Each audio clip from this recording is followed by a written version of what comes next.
Hello, everyone. It's time for Van Chicagoland Stories, the podcast. I'm your host, Pete Costanos. This is episode 289, season 12. Today's date is December 23rd, 2023, and welcome to the show. I haven't done one since last weekend. On today's program, I will talk about my memories of Christmas fruitcakes in Chicago. Well, it wouldn't be Christmas without them. That's how I see it. Also, second topic will be something that's not Christmassy at all. It's the 50th anniversary of the 1973 movie, The Exorcist. And I'll talk about my memories of that movie. And that should be very interesting indeed. Okay, first the program will go into a commercial break. And this program is brought to you by Zare. Of course, we all remember Zare. And here's a Christmas commercial from 1979. And I remember this one very well. So sit back and relax, and I'll be right back with the program, folks. Thank you. Hey, look what Zare has for Christmas. Take another look, take another look, take another look at Zare. And save. Take another look at all the fashion Zare. There's something at Zare for everyone. Take another look at Zare. Take another look, compare. Super gifts. Super savings. Take another look at all the values there. Just look at Zare for Christmas. Take another look Come in and look. at Zare. Llévate más de lo que esperas todos los días con el nuevo McValue en McDonald's. Ahora puedes comprar uno y sumarle otro por $1. Así que cuando tu equipo favorito enfrente a sus rivales, enfrenta tus antojos con $5 Meal Deals. Y si estás corriendo para alcanzar el desayuno, corre al app para llevarte ofertas antes del cutoff. Tú decides, y con McValue, tu decisión siempre rinde más. Precios y participación pueden variar. BOGO $1 válido para un producto de igual o menor valor. Debe estar registrado en Rewards para ofertas en el app. Okay, everyone, I am back. I hope you enjoyed the commercial for Zare. Remember this commercial very well during the Christmas season. This is around when I was in high school. The only Zare I visited was located on the southwest side of Chicago on West Columbus Avenue, right next to the Double Drive-In Theater. My mom shopped there all the time. She loved that store. I did too, and there was another store next door to it. Well, not really next door, but it was there. It was called Wiseway. It was a grocery store, and that was great. It was a good grocery store. You know, I think there's one still in existence in Indiana, I believe. As for Zare, they opened in the I don't know, maybe early 60s, I believe. Their headquarters was in Massachusetts, outside of Boston, a suburb called Framingham. And then they were very successful. It was had good clothes, Christmas stuff, toys, anything you wanted. Their commercials were everywhere. Their advertisements were all over the newspapers, the Chicago Sun-Times, Chicago Tribune. Then all of a sudden, it stopped about 1990. Didn't last very long, you know. And it was acquired by Ames store. I'll talk about that store one day. And then so a lot of people still remember to the store to this day. They either liked it or they didn't care for it, but they worked there. I applied for a job there. when I was in high school. Didn't get it. That's always happened to me. And so that's another retail store that vanished, which is a shame. You could that commercial you could still find it on YouTube. There's still a few more there if you'd like, especially Christmas time. It's nice to go back and see. Okay, at the beginning of the program, I mentioned I'm going to talk about two things: my memories of Christmas fruitcakes in Chicago, also the 50th anniversary of the release of the 1973 movie The Exorcist. Before I get started, I'm going to talk about a couple things. One, recently on my Facebook page or my group, I'm getting some weird messages from people saying they're not in a group, but they're receiving notifications, and I don't know what's going on. I'm not doing it. I don't know. Maybe Facebook's doing it or something like that. But I just got another one today, from somebody, and I noticed it's written in French or something. For some reason, somebody's put notification. It's not me. I don't know what's happening. And then I remember there was this woman that called yesterday. She tried to call. Well, I was out. I was out to dinner, so I didn't pick up my phone. I don't want to answer while I'm eating because that's kind of rude, unless it's an emergency. So I just emailed her back and I explained what's going on, and then she stopped calling. I hope she understood. I mean, I apologize for the inconvenience. She says, I'm not in this group. I'm getting notifications. Will you please stop it? I'm not doing this. I don't know what's going on. It's just bizarre. And that's, I don't know. Facebook is great sometimes. Sometimes it's funky. It does weird stuff. Like, I don't know. It's weird like that. Sometimes I got banned, and or like restricted a few times because of some bots that are running Facebook because they see something offensive or like that. It's bizarre. And now I run a Facebook group for it's called Classic Ford City Memories / Peacock Alley, which is that's the mall that's located on the southwest side of Chicago on 76th Street in Cicero. It's still there. But this is about memories when I was a teenager, when I was little, and I post pictures, and people loved that, and a lot of people contributed. And like I think around Thanksgiving, it disappeared, and I tried to search for it, nothing. I have another profile. I tried to look for it, nothing. I don't know what happened. It just vanished. It's, you know, just like what I talk about on my page. It's gone like that. So I don't know why. I was going to ask Facebook what happened. I go, no. But, I have a funny feeling somebody might have banned me or something, or someone in the group did something, posted something offensive or mean spirited or racist. I don't know. I don't know. So we'll see. So it's been almost a month. So maybe it's coming back tomorrow, or maybe not coming back at all. Nevertheless, I've created a new group after what happened, and I notify people. This is a new group. I explain I explained everything what happened. They're like they're bewildered, and so was I. So hopefully, if the old group returns, I will get rid of the new group, and then we'll have that one. I hope that happens. If not, then at least we have a group.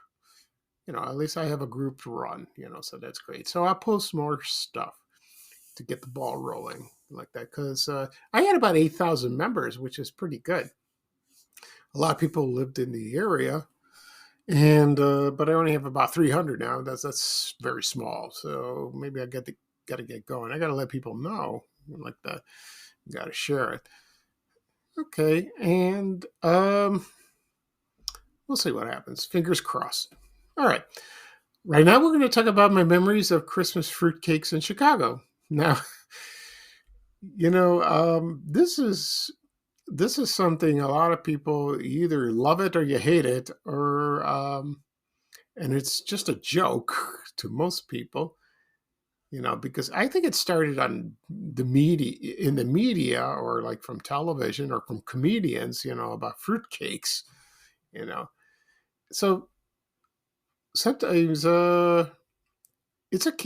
fruitcake is made with candy or dried fruits, nuts, and spices. Okay, sounds normal, like that. And they were just invented way back in ancient Rome, way down, long time ago. And various countries make them. Especially New England, not New England, England. Excuse me, New England's here. And it's I've heard it's a big hit over there, from what I understand. So they started mail order fruitcakes around the 1910s, and there's a company called the Claxton Bakery. They're located in Claxton, Georgia, and they're a big company, and they make fruitcakes, and they send them to everywhere, and they send them to charities and to monasteries and abbeys and all types of people, and they love it. People love it so much. And then there was mass produced, and then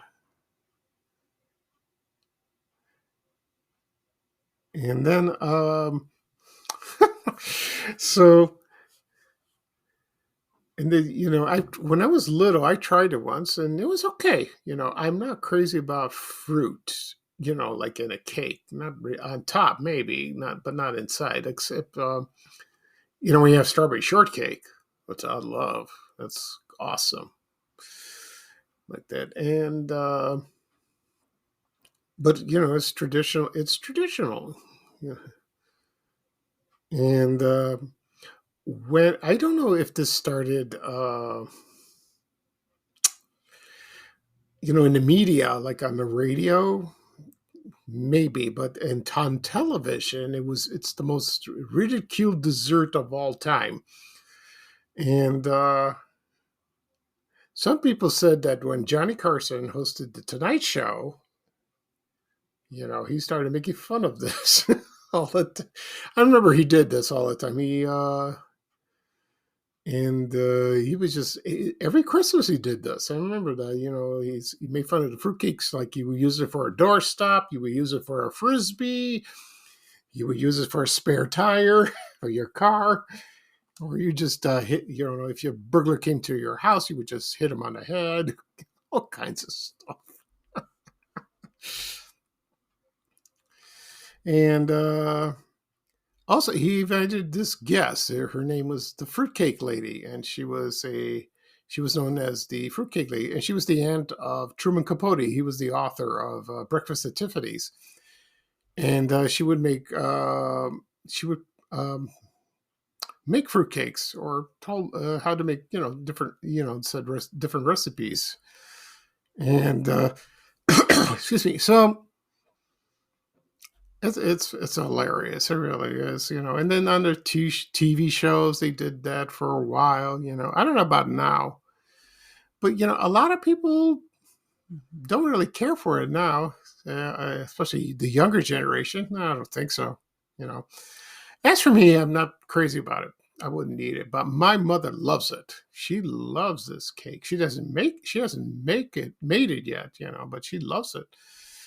So yeah, good for her. Other memories of the Christmas fruitcakes were going to the store and buy them, or when I saw them. Like, for example, you saw them at Jewel, Dominic's. I'm sure Jewel has them now. I'm sure.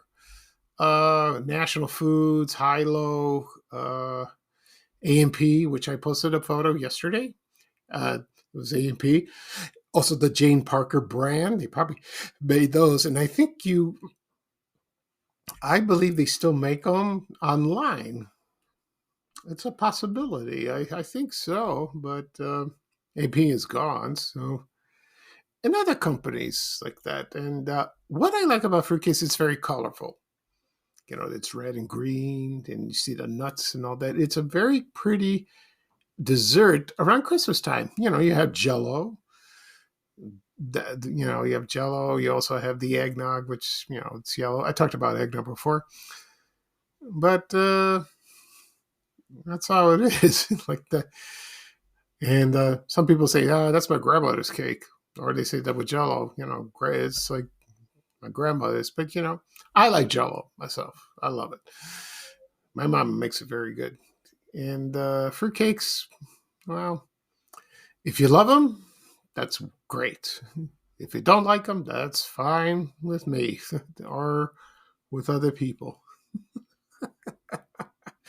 Other people say it's not too sweet. Sometimes they add liquor in it. They probably do. Maybe it's tastier, like a rum cake. Maybe, I know they make rum cakes for Christmas like that. Also, another for bakeries, the two bakeries in Chicago that we all are best know, well, maybe there's three there is, was Bernie Brothers, Dressel's, and Davidson's.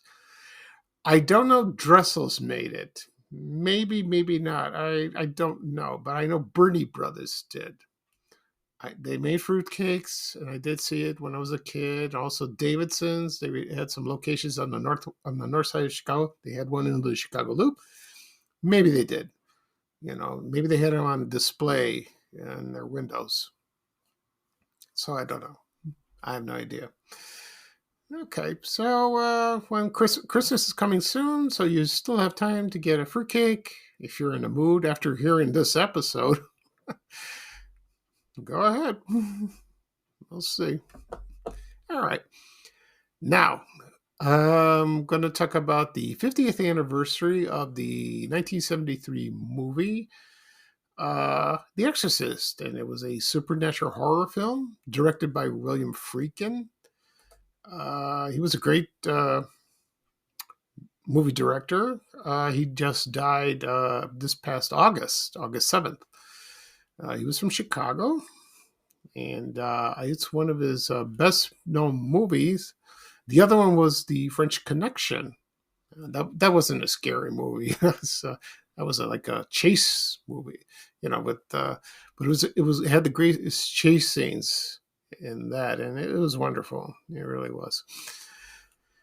And The Exorcist, it's based on a book, or and a screenplay by an author. His name was William Peter Blatty, and he wrote the book in 1971. Now, I don't know how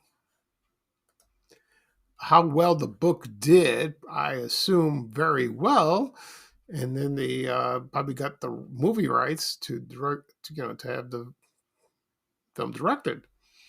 Okay, so and then they got the cast, and we all know the people in the cast well known. We have Ellen Burstyn, and she played Chris McNeil, and we also have Linda Blair. She played Reagan McNeil, and also was Max von Sydow played Father Lancaster Marin, and also Jason Miller, which was Dr. Damien Karras. He was in that movie. And he is Jason Patrick's father, the actor, which is he was Jackie Gleason's first son-in-law. So I never knew that until later on. He played the role very well like that. Anyway, so the movie, I'm not going to give away most of the movie because maybe some people haven't seen it. I'm sure everyone has, but the funny thing about this, when they filmed this movie, it was somewhat cursed. Like there were some weird things going on. Some people died, some were injured. They had some unusual accidents, and it was just weird. And so let's see. So the movie was released on December 26, 1973. on Boxing Day in the United States. I think it premiered in 2 movie theaters in the Loop, Chicago Loop. And there are pictures on the internet you see, and people were waiting in line. You could see it on the movie marquee and all that. So right now I'm going to play the TV trailer of The Exorcist. When I first saw the TV trailer for the Exorcist, that scared me to death too. I mean, I didn't see anything very graphic or very frightening, but it looked frightening. But when this came out in '73, I was about 10 years old, and it was to me was a very harrowing experience. Okay. So I will play the TV spot, and when I come back, I will talk about my first time seeing the movie. Okay? So sit back and relax, and here's the TV spot for the 1973 horror classic, The Exorcist. Life had been good to Chris McNeil. She was a successful actress. Her daughter Reagan was a happy, healthy 12-year-old. Until that night at the party, when a terrible force entered their lives, and strange things began to happen. Nobody expected it. Nobody believed it, and nothing could stop it. I'm telling you, that thing upstairs isn't my daughter. You tell me you know for a fact that an exorcism wouldn't do any good. You tell me that! The one hope. The only hope. The Exorcist. Rated R. Mother, what's wrong with me?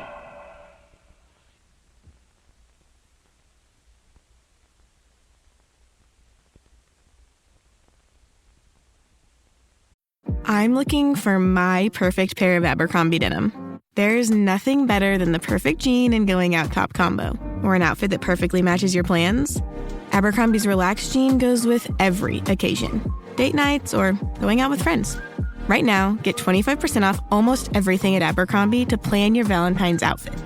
Offer valid in stores and online January 23rd, 2025 to January 28th, 2025 in the U.S. and Canada. Exclusions apply as indicated. Online price reflects discount.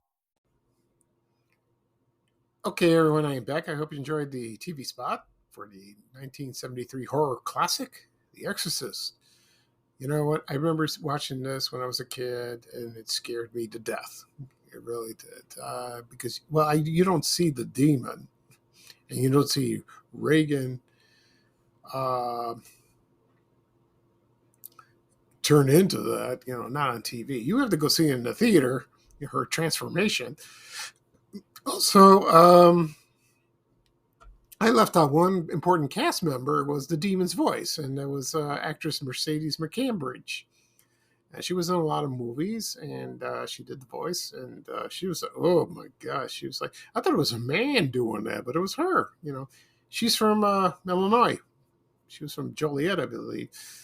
And she was a wonderful radio actress, movie actress, stage actress. She was great, and she was a very interesting person like that.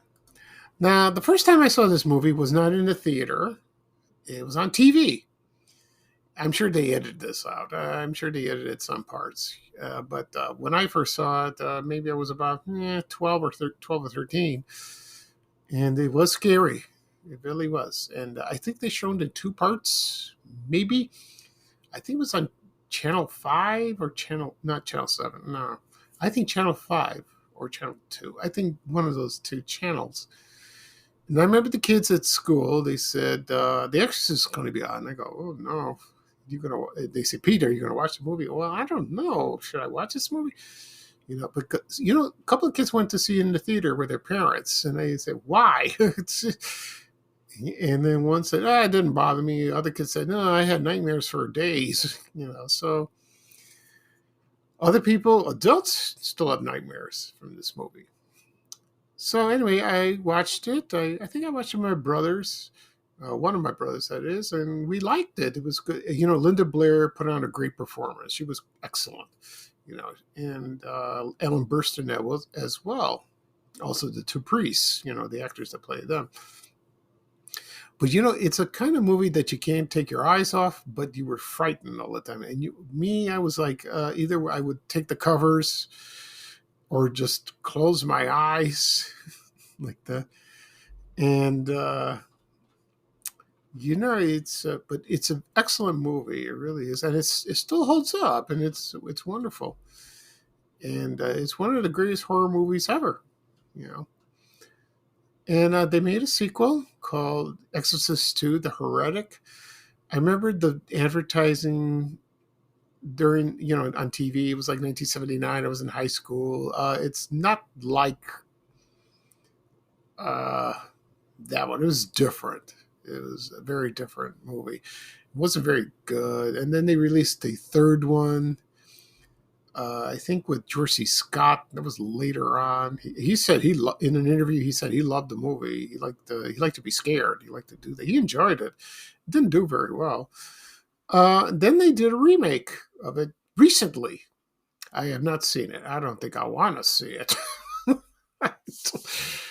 Maybe it's scarier than that one, or it's not as good. But people are fussy.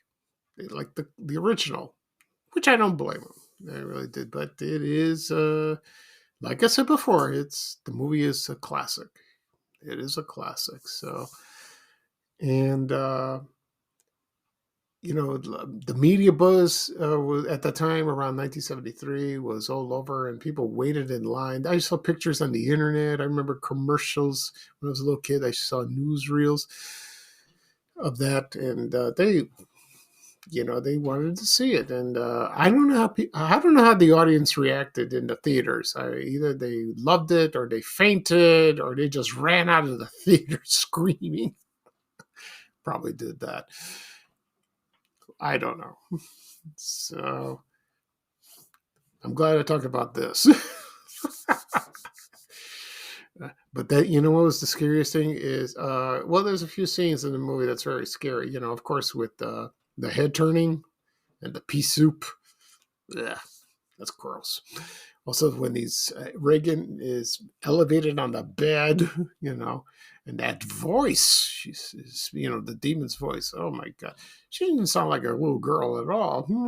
She's like that, and she caused a lot of destruction. Well, the demon, it possessed her, so it was scary. So but her mother held on to her. And she was a great trooper. Good for her. Okay. Excuse me. So that is it for this show. I'll do a recap of what I talked about. I talked about my memories of Christmas fruitcakes in Chicago. Excuse me, and the 50th anniversary of the horror classic of the 1973 movie, The Exorcist. Okay, so this podcast will be published later on today, wherever podcasts are available: Apple Podcasts, Google Podcasts, Spotify, Amazon Music, also Breaker, Overcast. Also be on my blog, vanishchicagoland.blog. Also be on my YouTube channel.